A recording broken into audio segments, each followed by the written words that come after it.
Are you struggling with hair loss? Are you noticing thinning hair or a receding hairline? If you're looking for a natural hair care remedy, this video is for you. Start with a fresh aloe vera leaf. Wash it thoroughly and scoop out the clear gel from inside. Next, add a few pieces of onion and blend them together. Strain the mixture through a clean cloth. Then, add 1 teaspoon of coffee powder and a small amount of your favorite organic shampoo. Mix well, and your homemade hair care formula is ready. Why these ingredients? Aloe vera helps moisturize and soothe the scalp. Onion contains sulfur compounds that may support stronger-looking hair and healthier hair follicles. Coffee contains caffeine, which some studies suggest may help support healthy hair growth and reduce hair thinning.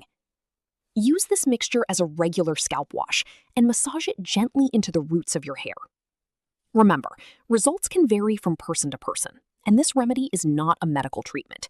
If you have severe hair loss, consult a qualified healthcare professional. If you enjoyed this video, subscribe to Secrets of Herbs by DP Goyle and turn on the bell icon so you never miss our latest herbal health tips.